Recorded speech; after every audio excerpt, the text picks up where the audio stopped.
Hello everyone, कैसे हैं आप लोग। उम्मीद है अच्छा ही कर रहे होंगे। ठीक है, ठंड का समय चल रहा है तो स्वास्थ्य को भी ध्यान में रखिए। 8 फरवरी आपने टारगेट लेकर चल रहे हैं कि 8 फरवरी 2026 को आप सीटेट का जब पेपर देने जाएं तो आपकी तैयारी ऐसी होनी चाहिए, ठीक है, कि उस दिन आपको घबराहट यानी आत्मविश्वास इतना ज़्यादा रहे कि आपको लगे कि हाँ, मेरी तैयारी इतनी है, पेपर कैसा भी है मैं कर लूँगा।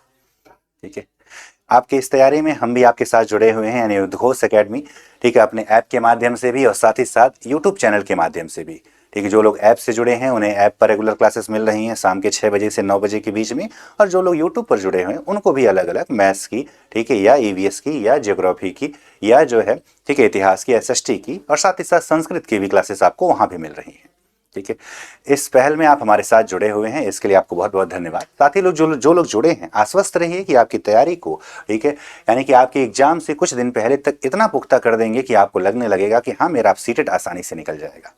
ठीक है, तो इसी कड़ी में, ठीक, हम अभी चूंकि पूरा एसएसटी नहीं पढ़े हैं, लेकिन फिर भी आपको एक आइडिया देने के लिए कि आपका ये पेपर कैसा होता है, ठीक है, कौन से सवाल पूछे गए हैं, तो उसी पीआई कुछ सवाल ऐसे भी जो पहले पूछे जा चुके हैं पूरे एसएसटी के, उसका पहला प्रैक्टिस सेट, ठीक है, जिसमें हम लगभग, ठीक, 54 सवाल इसमें करेंगे। 60 सवाल आते हैं, कुछ सवाल सीडीपी वाले जो मुख्य हैं उसको मैंने हटा दिया है, बाकी सवाल जो है हम यहाँ आपके साथ करेंगे और जाना जाएगा कि कैसे सवाल पूछे जा सकते हैं और क्या पूछा गया है। ठीक है, तो इस सीरीज का ये पहला सेट है और इस पहले सेट के साथ हम एक कर्तव्य सीरीज के नाम से इसे प्रारंभ कर रहे हैं। तो आप जुड़िए और इस कर्तव्य सीरीज की जितने भी आप क्वेश्चंस देखेंगे वो सारे क्वेश्चंस आपके एग्जाम को आसान बनाने के लिए, ठीक है, बहुत ही उपयोगी साबित होंगे। तो चलिए जरा किया जाए ऐसे सवालों को कि कौन से वो प्रमुख सवाल हैं जो पहले आ चुके हैं या आने की संभावना रखते हैं। जैसे एक सवाल कई बार परीक्षा में पूछा कि स्थल का एक संकरा भाग जो दो बड़े स्थलीय भागों को एक दूसरे से जोड़ता है वो क्या कहलाता है। स्थल का एक संकरा भाग जो दो बड़े स्थलीय भागों को एक दूसरे से जोड़ता है वो क्या कहलाता है। तो समझिएगा जरा पहले, ठीक है, कि एक शब्द सुना होगा आपने, जल संधि।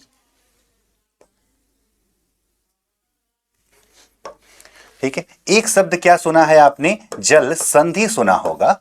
ठीक, एक शब्द सुना होगा आपने, चैनल भी सुना होगा, और एक शब्द सुना होगा जल डमरू मध्य सुना होगा। ठीक है, क्या सुना होगा, तो जल डमरू मध्य सुना होगा।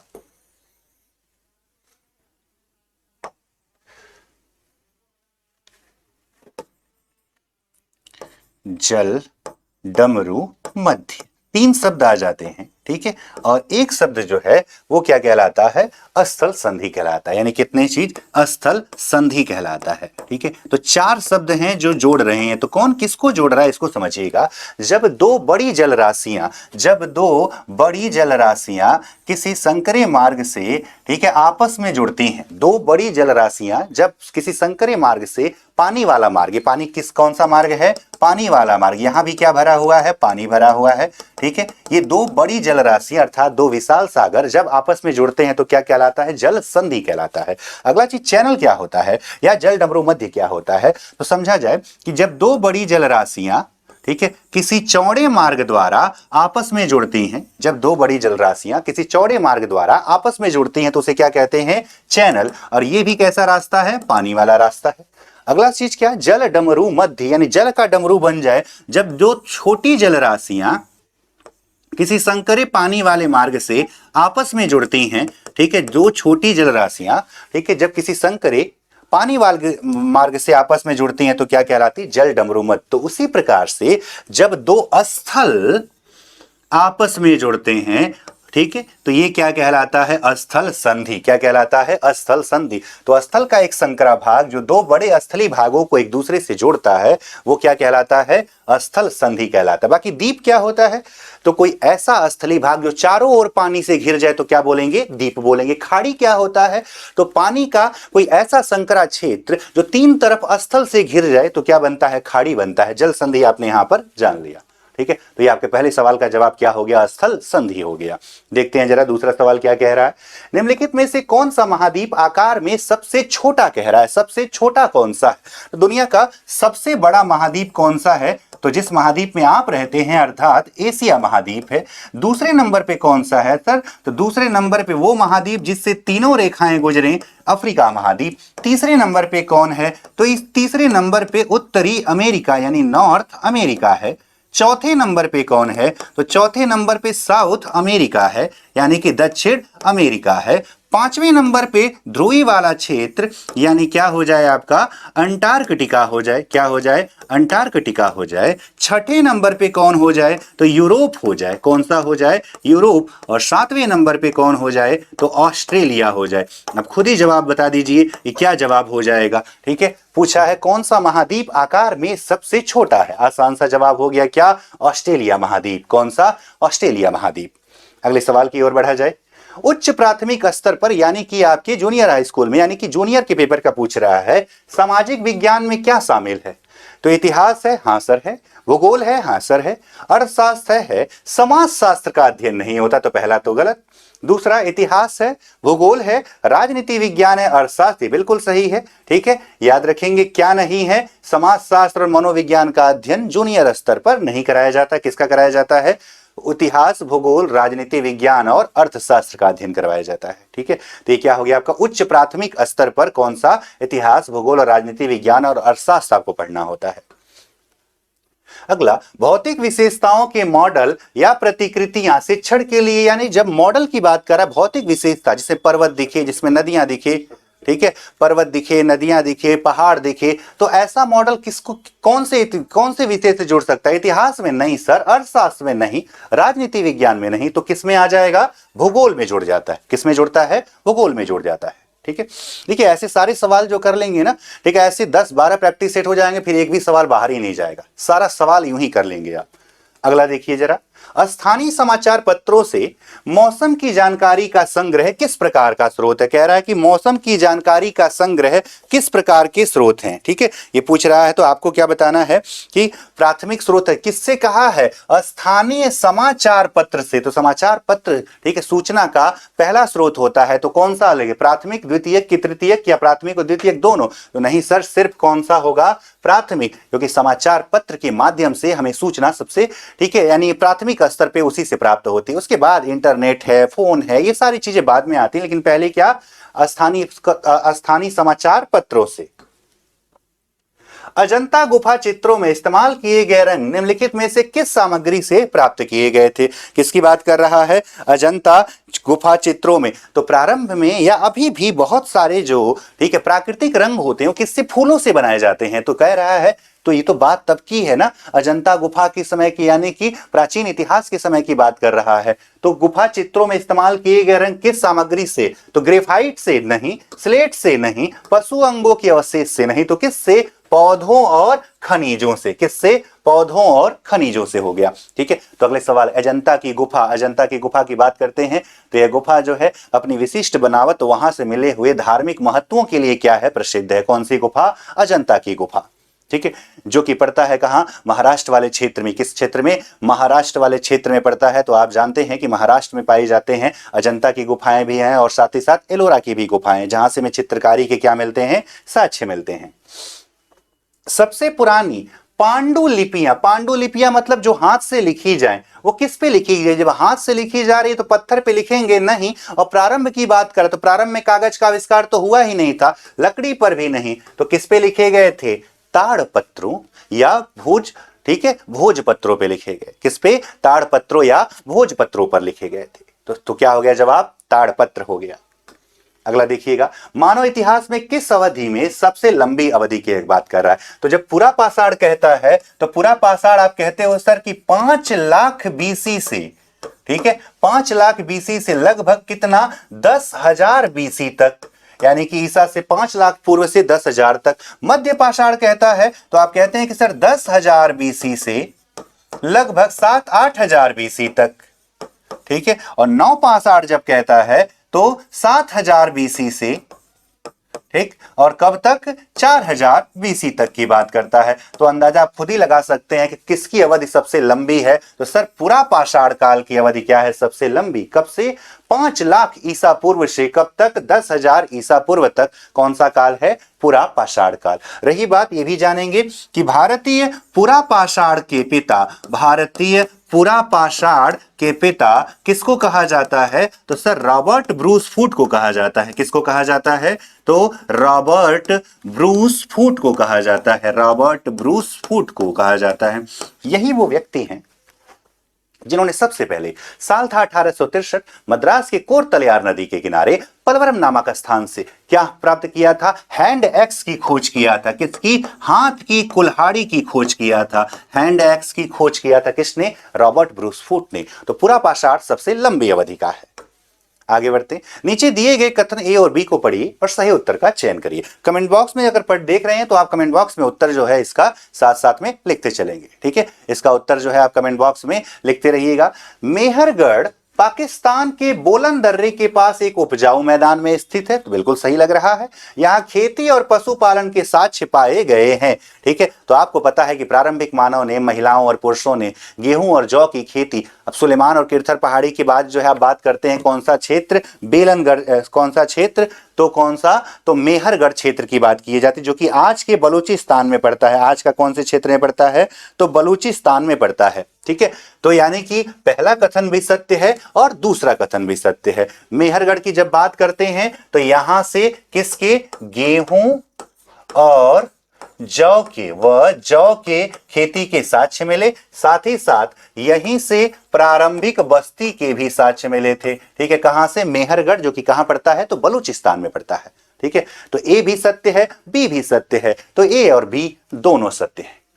ए और बी दोनों क्या है? सत्य। उम्मीद है समझ में आ रहा होगा। ठीक है, अगला सवाल देखते हैं जरा।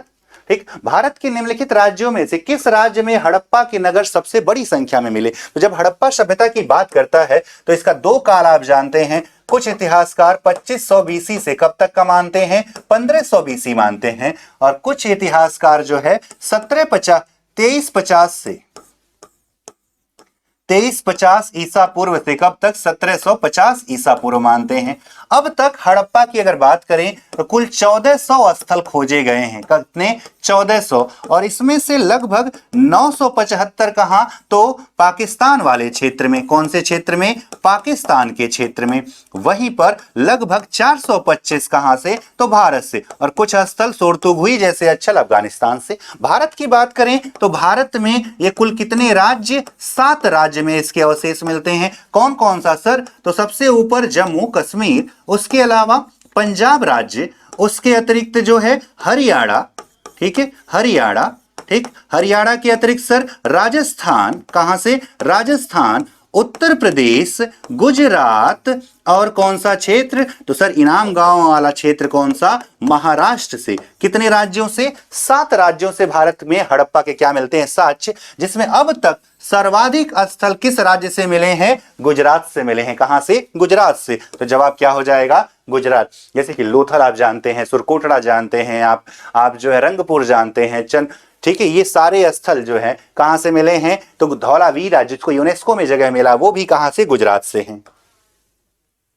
ऋग्वेद मूल रूप से निम्नलिखित में से किस भाषा में रची गई है? आसान सा सवाल है। आसान सा सवाल है तो आसान सा बताइए। जवाब क्या हो जाएगा? संस्कृत भाषा में। प्राकृत में क्या है? तो प्राकृत में है सर जैन साहित्य। जैन साहित्य किसमें है? प्राकृत में। पाली क्या है? तो पाली भी, इस पाली में सर, ठीक है, कौन सा? बौद्ध साहित्य प्रारंभिक वाले किसमें लिखे गए? पाली में। ब्राह्मी क्या है? तो सर ये तो लिपि है। क्या है? लिपि है। क्या है? लिपि है। ठीक है, जो कि अशोक के अभिलेखों में हमें प्राप्त होती है। ठीक, आगे 6ठी शताब्दी ईसा पूर्व में मगध महाजनपद के पहले शासक कौन कह रहा है? तो मगध महाजनपद की बात करता है तो पहला वंश वहां कौन सा था? हर्यक वंश। कौन सा वंश?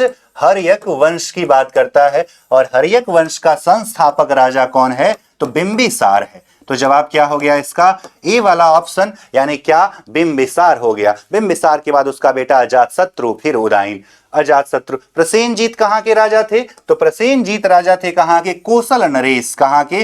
कोसल नरेश हुआ करते थे। और महावीर जो है जैन धर्म के कौन से नंबर के तीर्थंकर हैं? 24वें तीर्थंकर हैं। 24वें तीर्थंकर, ठीक है, कौन है? तो महावीर स्वामी है। ठीक है, तो ये जवाब हो गया किसका? 6ठी शताब्दी ईसा पूर्व मगध महाजनपद के पहले शासक कौन थे? तो बिंबिसार थे। आगे बढ़िए। निम्नलिखित में से कौन सा बौद्ध धर्म के त्रिरत्न, बौद्ध धर्म के त्रिरत्न में बुद्ध धम्म संघ, तो बुद्ध धम्म संघ, अहिंसा जो है त्रिरत्न में नहीं है, अहिंसा किसमें शामिल था, पंचशील में शामिल था, किसमें, पंचशील में, सत्य अहिंसा आस्ते अपरिग्रह और ठीक है ब्रह्मचर्य, ठीक है किसमें हो गया, अहिंसा जो है किसमें शामिल है, तो ये शामिल है किसका, ठीक पंचशील में। जवाब इसका क्या हो जाएगा, कौन बौद्ध धर्म के त्रिरत्न में शामिल नहीं है, तो अहिंसा शामिल नहीं है। ठीक है, अगला सवाल, निम्नलिखित में से कौन राज्यसभा सदस्यों का चुनाव करता है, तो याद रखिए राज्यसभा को क्या कहा जाता है, तो उच्च सदन कहा जाता है, क्या बोला जाता है, उच्च सदन कहा जाता है, इस बात को ध्यान देंगे। राज्यसभा में कुल सदस्य की संख्या पूछता है, कुल सदस्य, तो इस बात को ध्यान देंगे कि टोटल हो सकते हैं कितने, 250, लेकिन जब कहता है कि वर्तमान सदस्य की बताइए, तो वर्तमान सदस्य जब कहे तो कितना, 245, कितने, 245, जिसमें से ठीक है 12 को कौन मनोनीत करता है, तो राष्ट्रपति मनोनीत करते हैं। ठीक है, आयरलैंड से हमने ये प्रक्रिया लिया था, 12 सदस्यों को कौन मनोनीत करेगा, तो राष्ट्रपति मनोनीत करते हैं, कितने सदस्यों को, 12 सदस्यों को। ठीक है, कह रहा कौन चुनाव करता है, तो राज्यसभा की अगर देखिए, लोकसभा को तो आप स्वयं चुनते हैं प्रत्यक्ष चुनाव, लेकिन राज्यसभा का चुनाव कैसा होता है, तो इस बात को समझिएगा, अप्रत्यक्ष चुनाव, कैसा चुनाव, अप्रत्यक्ष चुनाव होता है। तो विधानसभा के सदस्य, लोकसभा के सदस्य, विधानसभा निर्वाचन क्षेत्रों के मतदाता या संसदीय निर्वाचन, तो मतदाता जहां, ये तो गलत हो गया, लोकसभा के सदस्य नहीं चुनेंगे, कौन चुनता है, विधानसभा के सदस्य, जिसको आप विधायक कहते हैं, ये चुनते हैं किसको, तो राज्यसभा सदस्यों को। ये भी जानेंगे कि राज्यसभा कैसा सदन है, तो राज्यसभा एक अस्थाई सदन है, अर्थात राज्यसभा का विघटन नहीं हो सकता है, राज्यसभा का भंग नहीं होती है, किसकी बात, राज्यसभा की बात हो गई। ठीक है, चलिए आगे बढ़ा जाए। भारत द्वारा निम्नलिखित में से किस शासन प्रणाली को अपनाया गया था, संसदीय और एकात्मक, राष्ट्रपति और एकात्मक, राष्ट्रपति और संघी, संसदीय और संघी। ठीक है, तो सोच के जवाब बताइए क्या उत्तर होगा इसका, कि राष्ट्रपति व्यवस्था, संसदात्मक, संसदीय और एकात्मक। तो एकात्मक हमने अपनाया नहीं है, वो हमारे संविधान की एक विशेषता है कि जब आपातकाल लगेगा तो ये कैसा बन जाता है, एकात्मक, तो पहला तो गलत हो गया। राष्ट्रपति व्यवस्था अमेरिका में अध्यक्षात्मक शासन है, लेकिन भारत में नहीं है। ठीक है, राष्ट्रपति और संघी, ठीक है, तो ये भी ठीक नहीं है। संसदीय और कैसा, संघी, तो हमारे यहाँ कैसा व्यवस्था, कैसी सरकार है, संसदीय सरकार और संघी, भारत राज्यों का संघ है। हालांकि कुछ विद्वान कहते हैं कि अर्ध संघात्मक, क्वासी फेडरल स्टेट, तो भारत कैसा है, ठीक है, संघात्मक है, और शासन व्यवस्था कैसी है, संसदीय, यानी कि हमारे यहाँ ठीक जनता द्वारा सीधे प्रतिनिधि चुने जाते हैं, जिसे जनता का सदन लोकसभा कहते हैं। उसमें बहुमत दल का एक नेता होगा, ठीक है, जो क्या बनता है, देश का प्रधानमंत्री बनता है। ठीक है, तो ये प्रक्रिया संसदीय और संघीय हो जाती है। राष्ट्रपति हमारे यहाँ, ठीक है, राष्ट्रपति पद होता है, व्यवस्था राष्ट्रपति वाली नहीं है, याद रखिएगा इस बात को।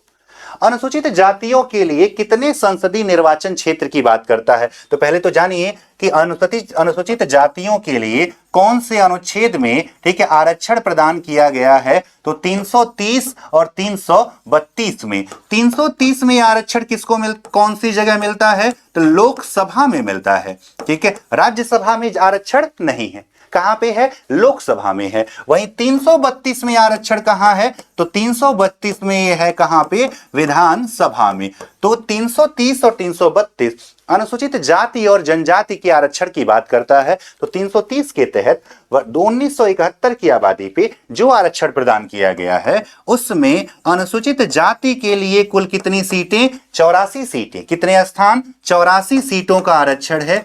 जबकि अनुसूचित जनजाति के लिए कुल कितनी सीटों का, 47 सीटों का क्या मिला हुआ है, आरक्षण प्राप्त हुआ। विधानसभाओं में राज्यों के अनुसार अलग अलग हो जाता है। ठीक है, तो लोकसभा में अनुसूचित जाति के लिए कितनी सीट, 84, जनजाति के लिए कितनी सीट, 47 सीटों की व्यवस्था है। ठीक है, तो क्या जवाब हो जाएगा, अनुसूचित जाति पूछा है तो कितनी सीटें, 84 सीटें, कितनी सीटें, 84 सीटों पर क्या मिलता है, आरक्षण प्राप्त होता है।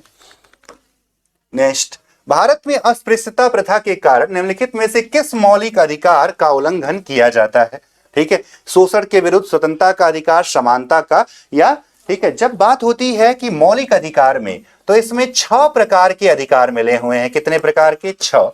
जिसमें पहला क्या आ जाता है तो समानता, क्या हो जाता है समता का अधिकार यानी समानता। दूसरा क्या हो जाता है स्वतंत्रता, क्या हो जाता है स्वतंत्रता का अधिकार। तीसरा क्या हो जाता है तो ठीक है शोषण के विरुद्ध अधिकार, शोषण के विरुद्ध अधिकार की बात करता है। ठीक है, चौथा जब पूछता है तो आप क्या बोलते हो धार्मिक स्वतंत्रता का अधिकार, धार्मिक स्वतंत्रता का अधिकार जो है। पांचवा पूछता है तो क्या संस्कृति और शिक्षा संबंधी अधिकार की बात करते हैं, संस्कृति और शिक्षा संबंधी अधिकार की बात करते हैं। और छठा जिसे डॉक्टर अंबेडकर संविधान की आत्मा कहते हैं, कौन सा संवैधानिक उपचारों का अधिकार, किसका अधिकार संवैधानिक उपचारों का अधिकार की बात करते हैं। ठीक है, तो याद रखिए कितनी स्वतंत्रता है 6, जिसमें अनुच्छेद 14 से 18 तक ठीक है समानता, 19 से 22 तक स्वतंत्रता, ठीक है 23 और 24 ठीक है शोषण के विरुद्ध, 25 से 28 धार्मिक, 29 और 30 संस्कृति और अनुच्छेद 32 जो कि डॉक्टर अंबेडकर के अनुसार संविधान की आत्मा है, कौन सा संवैधानिक उपचारों का अधिकार। तो पूछा अस्पृश्यता, अस्पृश्यता का वर्णन किया गया है अनुच्छेद 17 में, और 17 किसमें आएगा समानता में आएगा। तो जवाब क्या हो जाएगा समानता का अधिकार हो जाएगा। ठीक है, चलिए आगे बढ़ते हैं। भारत के संविधान के अनुसार निम्नलिखित में से कौन सा मौलिक अधिकार नहीं है। शोषण के विरुद्ध ये तो है सर, अभी देख लिया गया है। धर्म की आजादी ये भी है सर, धार्मिक स्वतंत्रता भी पढ़ा गया है। संपत्ति का अधिकार, ठीक है पहले यह अनुच्छेद 19(1) का 4 में शामिल था, साथ ही साथ अनुच्छेद 31 में भी शामिल था। इसको जो है ठीक है आप जानते हैं कि एक संविधान संशोधन द्वारा इसे क्या कर दिया गया, समाप्त कर दिया गया। कौन सा संविधान संशोधन, ठीक है तो इसे आप कमेंट बॉक्स में लिख के बताएंगे कि किस संविधान संशोधन से संपत्ति, आसान सा सवाल है, आपने पढ़ा होगा इंदिरा गांधी जी की सरकार की, स्वानंद भारती, ठीक है उसके बाद मोरारजी देसाई की सरकार, 42वां और 44वां। आपको बताना है कि 42वां की 44वां संविधान में संपत्ति का अधिकार समाप्त हुआ। तो कौन सा नहीं है संपत्ति का अधिकार, अब मूल अधिकार नहीं है। शिक्षा का अधिकार जुड़ा है तो अनुच्छेद 21 के क में, ठीक है कौन सा संविधान संशोधन 86वां, कौन सा 86वां संविधान संशोधन, ठीक है संशोधन, इसके द्वारा शिक्षा के अधिकार को नीति निर्देशक तत्व से हटाकर 6 से 14 वर्ष के बालकों को निःशुल्क और अनिवार्य शिक्षा अब 21 के क में दिया, यानी स्वतंत्रता में आ जाता है। आगे बढ़ा जाए। अस्पृश्यता के आधार पर भेदभाव को संदर्भित करता है, ठीक है लिंग, जाति, वंश या शारीरिक विकलांगता, ठीक है के आधार पर भेदभाव को संदर्भित करता है। आपको बताना है कि इस खाली जगह में क्या भराएगा, ठीक है किसके आधार पर भेदभाव। वैसे तो भेदभाव सभी आधार पे होते हैं, लेकिन सर्वाधिक होते हैं वो किसके आधार पे, जाति के आधार पे। तो अस्पृश्यता यहां किसको संदर्भित कर रहा है, जाति के आधार पे, किसके आधार पर, जाति के आधार की बात कर रहा है। मुख्यमंत्री को कौन नियुक्त करता है, तो मुख्यमंत्री की नियुक्ति राज्य के राज्यपाल द्वारा की जाती है। याद रखिएगा मुख्यमंत्री का आप जो है वोट नहीं डालते हैं, आपने वोट डाला है विधायक के लिए, और जिस पार्टी का विधायक ज्यादा होगा वो अपना एक नेता चुनेगा और राज्यपाल उसे शपथ दिलवाएंगे यानी नियुक्त करते हैं।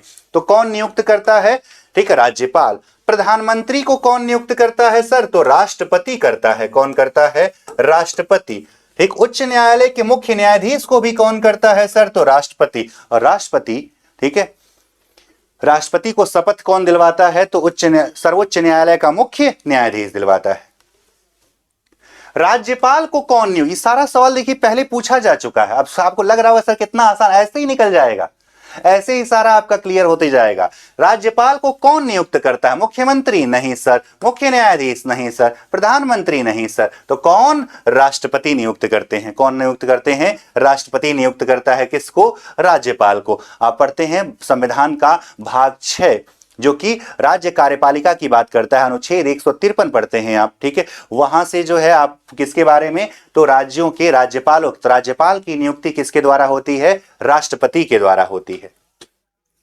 प्रधानमंत्री का चुनाव कौन करता है, आप चुनते हैं, नहीं सर हम तो जो है सांसद चुने हैं। हमने किसको चुना है, सांसद ने। तो प्रधानमंत्री का चुनाव कौन करता है, ठीक है मुख्यमंत्री नहीं, ठीक है। मंत्रियों की परिषद नहीं, जब प्रधानमंत्री ही नहीं बना है तो मंत्री की परिषद कैसे बनी? सांसद और विधायक नहीं सर, विधायक तो नहीं होगा, तो सिर्फ कौन होगा? सांसद होते हैं, ठीक है। जिस पार्टी के ज्यादा सांसद है वो अपना एक नेता चुनता है, यानी कि ये क्या करता है? प्रधानमंत्री का चुनाव करता है, जिसे राष्ट्रपति शपथ दिलवाएंगे। निम्नलिखित में से किसको भारत का पहला नागरिक कहा जाता है? तो भारत का पहला नागरिक या किसी भी क्षेत्र का पहला नागरिक जो सबसे ऊपर, तो सबसे ऊपर हमारे कौन होते हैं? राष्ट्रपति को हम क्या कहते हैं? भारत का प्रथम नागरिक कहा जाता है। सारा आसान सा सवाल है, यूं ही हो जाएगा, है ना। भारतीय संविधान के अनुच्छेद 52 में कहा गया है कि भारत में एक राष्ट्रपति होगा। भारतीय संविधान के अनुच्छेद 52 में क्या कहा गया है? राष्ट्रपति होगा। यहां होगा शब्द के लिए याद रखें, ये निश्चित वाली बात करता है, मतलब होगा ही होगा, मतलब राष्ट्रपति का पद कभी खाली नहीं रह सकता है, ठीक है। चलिए नेक्स्ट, निम्नलिखित में से किसको भारत में राज्य का पहला, जैसे देश का पहला नागरिक कौन? तो देश का पहला नागरिक राष्ट्रपति, तो राज्य का पहला नागरिक कौन? तो राज्यपाल। राज्य का पहला नागरिक कौन? राज्यपाल को कहा जाता है। आगे देखेंगे, वर्तमान लोकसभा 2014 के बाद का पूछ रहा है, ये कौन से नंबर की है? ठीक है, वर्तमान लोकसभा, लेकिन कब का कह रहा है? 2014 का पूछ रहा है, ठीक है। ये कौन जो है, ये कौन से नंबर की है? तो अभी जो चल रही है, ठीक है, वो चल रही है कौन सी? 18वीं। तो अंदाजा लगा लीजिए, ठीक है। सॉरी, अभी कौन सी? हाँ ठीक है, अभी कौन सी चल रही थी? ठीक, तो 2014 के बाद का जो लोकसभा की अगर बात करें तो कौन सी चल रही थी? 2014 से 19, 19 से 24, 24 से, ठीक है, 14 से, ठीक है, 2014 से 2019 तक कौन सी लोकसभा? 16वीं, ठीक है। 2019 से 2024 तक कौन सी लोकसभा? 17वीं। सारा याद रख लीजिएगा, ठीक है। 2024 से 2029 तक कौन सी लोकसभा चल रही है? 18वीं लोकसभा चल रही है। तो इसका जवाब क्या हो जाएगा? ये पीछे का सवाल है, ठीक है, तो प्रीवियस ईयर है, तो इसका जवाब क्या हो जाएगा? 16वीं लोकसभा, जिसमें नरेंद्र मोदी जी ने पहली बार प्रधानमंत्री पद का शपथ लिया था। वर्तमान में वो तीसरी बार बन चुके हैं क्या? भारत के प्रधानमंत्री। भारत का वर्तमान राष्ट्रपति, जब ये सवाल है वर्ष 2018 का, वर्ष सवाल कब का है? वर्ष 2018 का है। तो उस समय, ठीक है, राष्ट्रपति कौन थे? रामनाथ कोविंद जी। और वर्तमान की बात कर रहा है, तो वर्तमान में राष्ट्रपति कौन है? तो आप जान ही रहे होंगे कौन? द्रौपदी मुर्मू जी। कौन? ठीक है, तो द्रौपदी मुर्मू जी, ठीक है, क्या है? वर्तमान में राष्ट्रपति हैं। माननीय द्रौपदी मुर्मू जी क्या हैं? ठीक है, तो ये हैं क्या? भारत की वर्तमान राष्ट्रपति। लेकिन सवाल पूछे जाने के समय पे कौन थे? यानी सवाल 2018 में पूछा गया था, तो इसका जवाब हो गया रामनाथ कोविंद जी हो गए। भारत के संविधान में निम्नलिखित में से किसका उल्लेख नहीं किया गया है? सरकार का ढांचा, दलों का नाम, नागरिकों का अधिकार, राज्य और केंद्र शासित प्रदेशों के नाम। तो नागरिकों के अधिकार तो है ही मौलिक अधिकार के रूप में, राज्यों और केंद्र शासित भाग 6 में दिया ही गया है। सरकार का ढांचा कैसा होगा? ठीक है, संसदीय बताया ही गया है। राजनीतिक दलों के नामों का विवरण कहीं पे संविधान में नहीं लिखा गया है, क्योंकि ये आपका अधिकार है कि आप कोई भी, ठीक है, जब आप अनुच्छेद 19 पढ़ते हैं तो वहां आपको अधिकार मिलता है, ठीक है, किसी भी प्रकार का दल बनाने का, किसी भी प्रकार का संघ या संगम बनाने का अधिकार। तो राजनीतिक दलों के नामों का विवरण नहीं है, तो जवाब हो जाएगा कौन सा ऑप्शन? दूसरे नंबर का ऑप्शन। आगे चला जाए, राज्यसभा में सदस्यों को कौन नामांकित करता है? पीछे बता चुका हूं कितने सदस्यों को, तो 12 सदस्यों को नामांकित करते हैं। कौन? तो भारत के राष्ट्रपति। और ये हमने विचार कहां से लिया था? ये हमने विचार आयरलैंड के संविधान से लिया था। कहां के संविधान से? आयरलैंड के संविधान से लिया था। याद रखिए कितने सदस्य, तो 12 सदस्यों को अलग अलग क्षेत्रों से, ठीक है, जिसमें शिक्षा भी है, जिसमें समाज सेवा भी है, खेल भी है, यानी कला भी है, विज्ञान भी है, ऐसे क्षेत्रों से कितने सदस्य? 12 सदस्य। आयरलैंड के संविधान से विचार लिया। कौन नियुक्त करता है, कौन मनोनीत करता है? तो राष्ट्रपति करते हैं। ठीक, आगे बढ़ा जाए, निम्नलिखित में से कौन भारत का संविधान सभा का अध्यक्ष था? ठीक है, डॉक्टर बी आर अम्बेडकर जो है, ये तो प्रारूप समिति के अध्यक्ष थे। किसके समिति के अध्यक्ष? ड्राफ्टिंग कमेटी के चेयरमैन थे। कौन? ठीक है, डॉक्टर भीमराव अंबेडकर। ठीक है, जवाहरलाल नेहरू की बात करें तो कई सारी समिति, जिसमें से एक समिति आप जानते हैं संघ समिति। ठीक है, कौन सी? संघ समिति या संघ शक्ति समिति। ठीक है, संघ शक्ति समिति, इसके अध्यक्ष कौन थे? तो पंडित जवाहरलाल नेहरू जी थे। सी राजगोपालाचारी, ये क्या हैं? तो आप जानते हैं कि ये जो हैं, ठीक है, प्रथम भारतीय गवर्नर जनरल, प्रथम भारतीय, प्रथम भी और अंतिम भी, और आजाद भारत के पहले भी और अंतिम भी, प्रथम भारतीय गवर्नर जनरल कौन थे? तो ये थे सी राजगोपालाचारी जी थे, जिनके नाम पे राजाजी नेशनल पार्क भी पड़ा। तो डॉक्टर राजेंद्र प्रसाद कौन सी तारीख को? तो 11 दिसंबर 1946 को सर्वसम्मति से इनको चुना गया संविधान का अस्थाई अध्यक्ष, संविधान सभा का अस्थाई अध्यक्ष। तो सर पहली बार 9 दिसंबर को जो बैठक हुई थी उसमें कौन बने थे? तो डॉक्टर सच्चिदानंद सिन्हा, डॉक्टर सच्चिदानंद सिन्हा जी, ये क्या बने थे? तो संविधान सभा के पहले अस्थाई अध्यक्ष बने थे। ठीक है, ये क्या बने थे? अस्थाई अध्यक्ष। और 2 दिन बाद 11 तारीख को अस्थाई अध्यक्ष कौन बन जाएंगे? डॉक्टर राजेंद्र प्रसाद जी बन जाएंगे। कौन भारत का एकमात्र भारतीय गवर्नर जनरल? पीछे उत्तर बता चुका हूं, आसान से। देखिए कितने आसान सवाल आ रहे हैं परीक्षा में। ठीक है, यूं सवालों को आप ऐसे ही हवा में उड़ा दोगे। ठीक है, आपको लग रहा होगा कि सवाल सर कितने आसान पूछा जा रहा है, तो ऐसा ही आपके पेपर में भी आएगा। आसानी से आप जो है, ठीक है, जो 60 में आपने टारगेट बनाया है कि 54-55 नंबर लाने का, वो आसानी से पूरा हो जाएगा। कौन? तो सी राजगोपालाचारी जी, चक्रवर्ती राजगोपालाचारी, भारत का एकमात्र भारतीय गवर्नर जनरल और अंतिम भारतीय गवर्नर जनरल भी। संविधान कब अपनाया गया? संविधान, अब 2 प्रकार का सवाल आता है, कब अधिनियमित किया गया और कब जो है इसे लागू किया गया। ठीक है, तो जब अपनाने की बात यानी कि बात कर रहा है, तो जब संविधान बन के तैयार हुआ 26 नवंबर 1949 को, इसे हमने क्या कर लिया? तो उसमें लिखा है अधिनियमित। किसमें? सर प्रस्तावना में लिखा है अधिनियमित। और क्या लिखा है? तो आत्मार्पित भी लिखा है, यानी कि इसे अपना लिया गया। कब? 26 नवंबर को। लागू होने की तिथि बोलेगा तो 26 जनवरी बोलिएगा, ठीक है, लेकिन जब कह रहा कब अपनाया गया तो 26 नवंबर 1949 को। इस संविधान को बनने में कुल 2 वर्ष 11 महीने और 18 दिन लगे थे। ठीक है, कुल कितने? 2 वर्ष 11 महीना 18 दिन में संविधान बनकर क्या हुआ? तैयार हुआ था।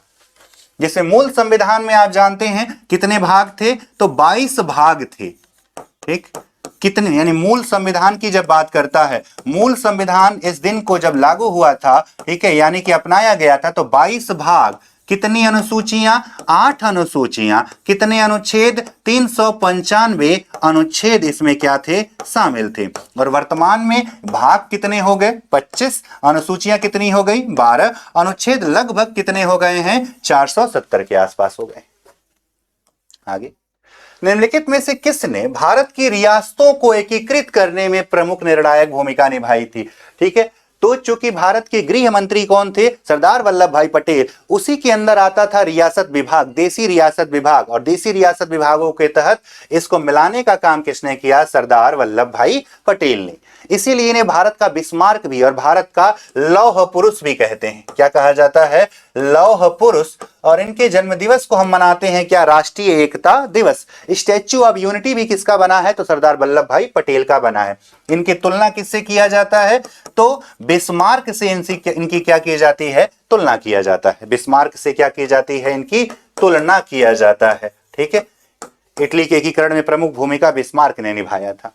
निम्नलिखित में से कौन सा भारत के संविधान की समवर्ती सूची? तो सूचियां 3 हैं, कौन कौन सी हैं? तो एक सूची कौन सी है? संघ सूची है।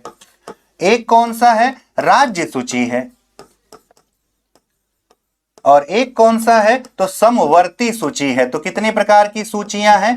तो 3 प्रकार की क्या हैं? सूचियां हैं। संघ सूची मतलब जिन पे नियंत्रण संघ को रहता है। राज्य समवर्ती क्या है? जिसमें संघ और राज्य दोनों का मिश्रण हो। ठीक है, तो कह रहा है समवर्ती सूची के मामलों में कार्य करता है केंद्र और स्थानीय सरकार निकाय।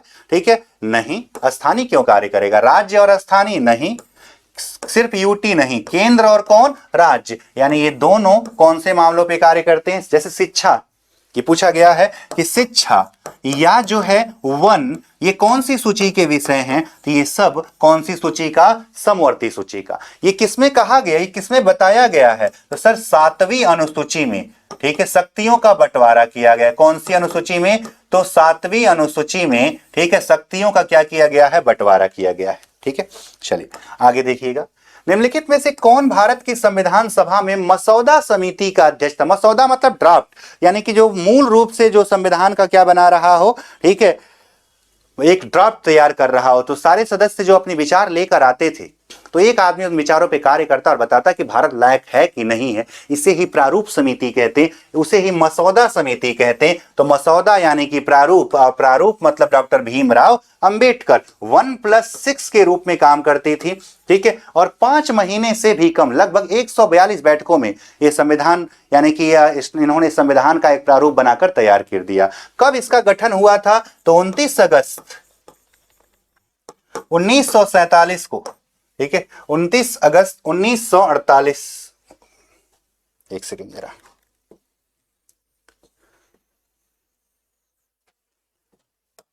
ठीक है, किसकी बात हो गई? प्रारूप समिति की। तो याद रखें 5 महीने से भी कम, ठीक, 5 महीने से भी कम समय में इस संविधान का प्रारूप बना के तैयार कर दिया किसने? डॉक्टर भीमराव अंबेडकर, उनके साथ रहे 6 अन्य सदस्यों ने।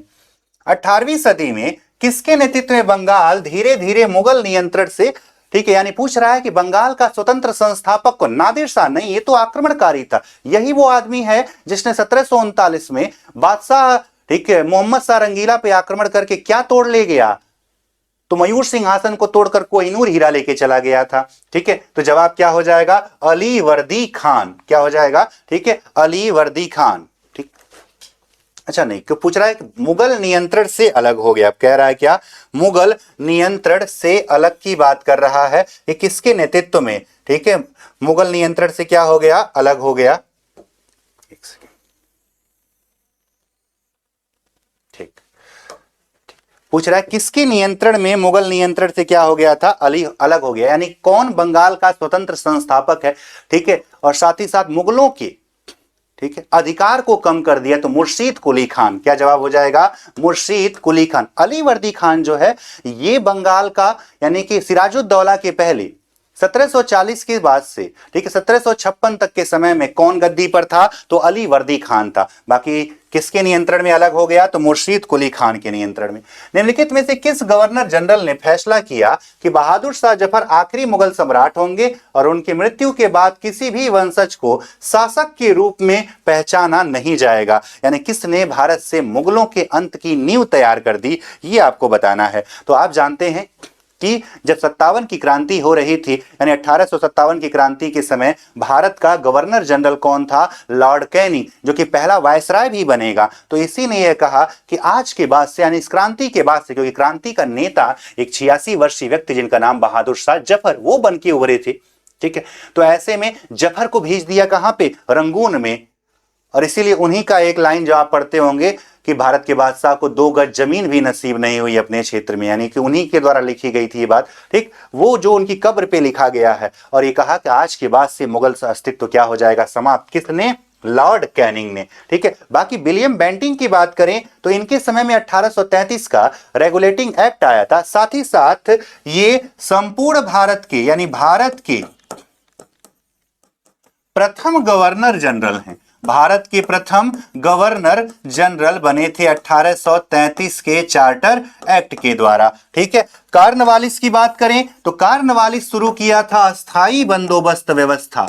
1786 का अधिनियम भी इसी के समय आया था। ठीक है, तो याद रखेंगे दूसरा, ठीक, बंगाल का दूसरा गवर्नर जनरल कार्नवालिस था। डलहौजी की बात करें तो 1848 से, ठीक है, 54 तक का समय किसका है? तो लॉर्ड डलहौजी का है। ठीक है, 1848 से 54 तक का समय किसका है? लॉर्ड डलहौजी का है। ये कौन सी नीति लेके आए थे? हड़प नीति, व्यपगत सिद्धांत। ठीक है, कौन सा सिद्धांत?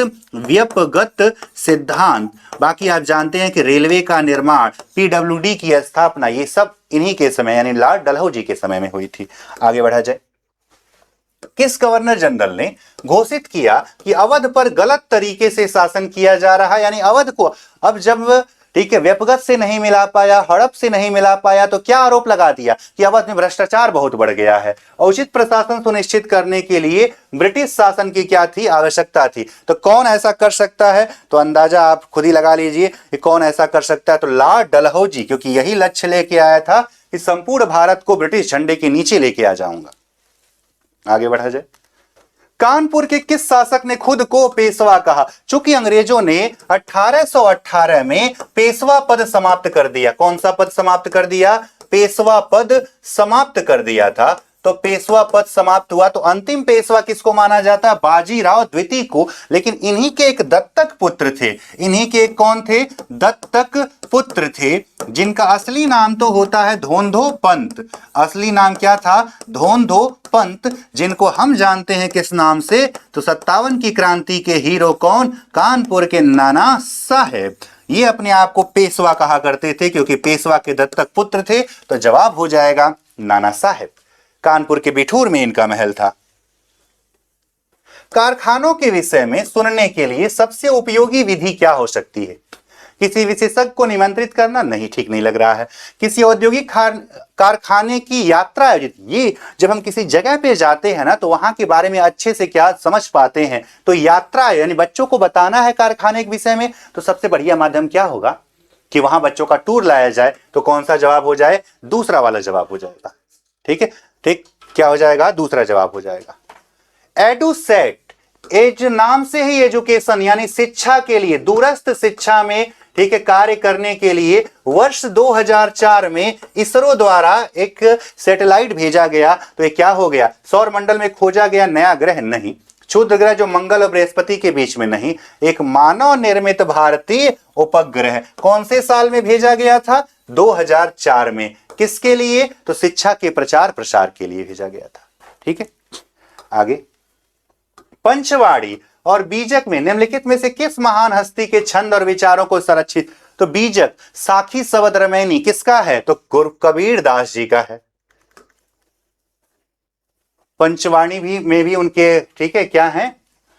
विचार संग्रहित। एलोरा की गुफा का भित्ति चित्र जिसमें विष्णु को नरसिंह अर्थात पुरुष सिंह के रूप में दिखाया गया है, किसका? तो एलोरा की अधिकांश गुफाओं में जो निर्मित मंदिर हैं, ठीक है, या जो चित्र हैं, वो कौन से काल के हैं? राष्ट्रकूट काल के हैं। किस कौन से काल के? बाकी एलोरा का सबसे प्रसिद्ध मंदिर कौन सा है? कैलाश मंदिर है। कौन सा मंदिर है? कैलाश मंदिर है, जिसे कृष्ण ने बनवाया था। ठीक है, राष्ट्रकूट शासक कृष्ण द्वितीय ने बनवाया था। ठीक है, आगे बढ़ा जाए। कौन सा संगठन उपनिषद में आस्था रखता है? उपनिषद की बात करा, रामकृष्ण मिशन, ब्रह्मा समाज, सेवा समाज या सत्य शोधक समाज। आपको बताना है ये कौन सा संगठन जो है, ठीक है, किसकी बात करें? उपनिषद। तो जब ब्रह्म समाज की स्थापना हुई थी, जो वेदों को तो असत्य मानते थे, लेकिन मानते थे कि दर्शन का शुरुआत उपनिषद, इसलिए उपनिषद को शुद्ध रूप कहा जाता है। वेदों का शुद्ध रूप, वेदों का शुद्ध रूप कहा जाता है, या वेदांत भी कहा जाता है। किसको? उपनिषद को। तो कौन से मिशन ने? ब्रह्म समाज ने। कौन से समाज ने? ब्रह्म समाज ने इसकी क्या किया था? इसे माना था क्या? इसमें आस्था रखता था। रामकृष्ण मिशन की स्थापना किसने किया था? विवेकानंद जी ने किया था। ठीक, 1897 में। ब्रह्म समाज की स्थापना राजा राम मोहन राय ने 1828 में इसकी स्थापना किया था। राजा राम मोहन राय ने किया था। ठीक है, सत्य शोधक समाज जो है, ये आप जानते होंगे, ज्योतिबा फुले जी ने किया था। किसने? ज्योतिबा फुले जी ने। गुलामगिरी जिनकी प्रसिद्ध पुस्तक है। ठीक है, तो ये कुछ प्रमुख चीजें हो गई। वात दिग्दर्शी का प्रयोग क्या मापने के लिए किया जाता है? तो वायु की दिशा मापने के लिए। वात दिग्दर्शी किसकी बात कर रहा है? दिग्दर्शी की बात कर रहा है। तो दिग्दर्शी का प्रयोग क्या मापने के लिए? तो वायु की दिशा मापने के लिए किया जाता है। क्या जवाब हो गया? वायु की दिशा मापने के लिए। अगला, वायुमंडल की निम्नलिखित में से कौन सी परत रेडियो तरंग के संचरण में मदद करती है? तो याद रखिए, वायुमंडल की जब बात करते हैं तो वायुमंडल में, ठीक है, पहला परत, दूसरा परत, तीसरा परत, चौथा परत। सबसे ऊपरी वाले परत को क्या कहते हैं? बहिर्मंडल। क्या कहा जाता है? बहिर्मंडल कहा जाता है। इसको जो है आयन मंडल कहा जाता है। क्या कहते हैं? आयन मंडल। इसको जो है मध्य मंडल कहा जाता है। इसको समताप मंडल, और जिस मंडल में हम रहते हैं इसको क्या कहते हैं? क्षोभ मंडल कहते हैं। क्या कहते हैं? क्षोभ मंडल। तो आयन मंडल में, ठीक है, हम क्या स्थापित करते हैं? कृत्रिम रेडियो सैटेलाइट यानी कि संचार उपग्रहों को क्या करते हैं? स्थापित किया जाता है। तो कौन से? तो यानी कि कह रहा रेडियो तरंगों को संचरण में कौन सा परत? तो कौन सा परत हो जाएगा? ठीक है, बाह्य वायुमंडल या बहिर्मंडल या समताप मंडल। अब आपको उत्तर बताना है। अब चूंकि यहाँ पे वो लिखा ही नहीं है आयन मंडल, तो क्या जवाब मानते हैं हम? बाह्य वायुमंडल को। ठीक है, बाह्य वायु यानी ऊपरी आवरण की बात कर रहा है। ठीक है, अब देखिए पृथ्वी की विभिन्न परतों के क्रम में आंतरिक से बाह्य परत। तो पृथ्वी के सबसे अंदर क्रूड, उसके ऊपर मेंटल, उसके ऊपर जो है सबसे ऊपर जो क्या बनेगा? आपका क्रस्ट, हिंदी में कहें। ठीक है, यानी कि और तत्वों में कहा जाए तो सबसे नीचे से ऊपर चल रहे हैं, तो सबसे अंदर कौन होगा? तो आंतरिक क्रोड होगा। सबसे अंदर क्या होगा? आंतरिक क्रोड, फिर जो है बाहरी क्रोड हो जाएगा, फिर मेंटल हो जाएगा, फिर परपटी। देखते हैं, पहला मेंटल से शुरू किया, गलत। आंतरिक क्रोड, बाहरी क्रोड, परपटी पहले आ गया, गलत। आंतरिक क्रोड, बाहरी क्रोड, मेंटल और परपटी, ये ठीक लग रहा है। ठीक है, तो क्या जवाब हो जाए? तीसरा ऑप्शन हो जाए। ठीक, आगे बढ़िए। दिए गए आरेख में सूर्य, पृथ्वी और चंद्रमा की स्थिति को ध्यान से देखिए, बताइए क्या दर्शाता है? समकोण बना हुआ है, याद रखिएगा। जब 180 डिग्री का बनेगा, जब 180 डिग्री का मतलब कि सन, अर्थ और मून, यानी कि सन, अर्थ और मून, जब ऐसा डायग्राम बने तब ज्वार बड़ा, और जब 90 डिग्री का बने तो ज्वार छोटा, यानी लघु ज्वार बता रहा होगा। कौन सा कहीं दिख रहा है? आसान सा, लघु ज्वार भाटा हो जाएगा। 90 डिग्री का कितने का एंगल दिख रहा है? 90 डिग्री का एंगल दिखा। 90 डिग्री बनेगा तो छोटा, 180 बनेगा तो बड़ा ज्वार आ जाएगा। जब नदी मैदान में प्रवेश करती है तो मुड़ जाती है, और बड़े मोड़ बनाकर तो नदी मैदान में बढ़ेगी तो कैसे आगे चलती है? यूं टेढ़ा मेढ़ा सांप जैसा। तो सांप जैसा कोई ऑप्शन दिख रहा है। ठीक है, बड़े मोड़ बनाकर बहती है, तो मोड़ को क्या कहते हैं? विसर्प कहते हैं। ठीक है, और जब इस बीच में झील बने तो गोखुर झील बनता है, और जब मिट्टी को क्षेपित करेगी तो बाढ़ का मैदान बनेगा। अधिकांश दुर्गम क्षेत्रों में आपदाओं के समय लोगों को बचाने के लिए भोजन, जल, कपड़े, दवाओं को वितरित करने के लिए यातायात का कौन सा साधन बेहद उपयोगी है? जब आपदा आया है, दुर्गम क्षेत्र है, तो रेल मार्ग क्षतिग्रस्त। ठीक है, जल मार्ग हर जगह उपलब्ध नहीं, सड़क मार्ग क्षतिग्रस्त। क्या जवाब बचेगा? वायु जल्दी पहुंचाएगा। ठीक है, और कोई बाधा भी नहीं होगा। भूगोल की वह शाखा जो विशिष्ट मानव जनसंख्या के संरचना के विषय में संबंधित है, क्या कहलाएगी? जनसांख्यिकी की मानव भूगोल। खुद सोच के बताइए क्या जवाब होना चाहिए? जनसांख्यिकी, जनसंख्या की बात कर रहा है। मानव भूगोल में प्रजातियां पढ़ते हैं, याद रखिएगा, जनजाति प्रजाति पढ़ते हैं। मानव जनसंख्या, तो जनसांख्यिकी क्या हो जाएगा? इसका जवाब हो जाएगा। नेक्स्ट, सूर्य गुजरात से अरुणाचल लगभग 2 घंटे बाद अस्त होता है। अरुणाचल प्रदेश गुजरात की तुलना में उच्च अक्षांश पे क्या है? स्थित है। ठीक है, किसकी बात कर रहा है? कि उच्च अक्षांश पर स्थित है। तो अक्षांश से नहीं, देशांतर से। ठीक है, समय का क्या होता है? ठीक है, अंतराल पता। हमें पता है कि भारत में गुजरात, ये गुजरात हो जाए और ये अरुणाचल, तो भारत का देशांतर 68 डिग्री 7 मिनट से 97 डिग्री 25 मिनट तक जाता है। पूर्वी देशांतर, कौन सा देशांतर? पूर्वी देशांतर की बात कर रहा है। ठीक है, तो याद रखिए, तो अरुणाचल तो गुजरात से ऊपर है, इसमें कोई शक नहीं है, दोनों सही हैं, लेकिन यहां देशांतर की बात ही नहीं की गई, यानी कि व्याख्या नहीं करता है। 1 डिग्री बराबर कितना मिनट? 4 मिनट। और आप दोनों में देखोगे लगभग 68 से 97 में 30 डिग्री का फर्क है, और 30 चौके कितना? 120 मिनट। और 120 मिनट का मतलब कितना घंटा? 2 घंटा। यानी दोनों कथन सही है, पर व्याख्या नहीं करेगा।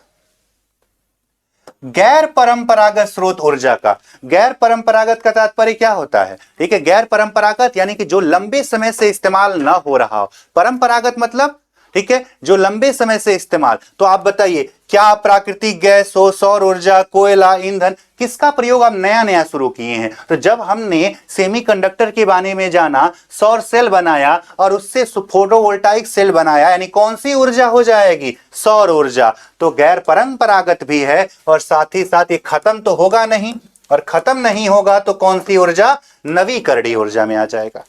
ठीक है, नेक्स्ट, विशेष रूप से निर्मित टैंकों और तालाबों में मछली का प्रजनन क्या कहलाता है? विटीकल्चर, हार्टिकल्चर, पिसीकल्चर या सेरीकल्चर? कल्चर पूछ लिया तो विटीकल्चर का संबंध किससे है? तो सर अंगूर से है।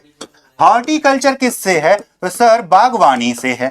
ठीक है। पिसीकल्चर का संबंध किससे है? मत्स्य पालन से है। और सेरीकल्चर किससे संबंध है? रेशम से। उत्तर दिख गया, क्या हो गया? सी वाला ऑप्शन।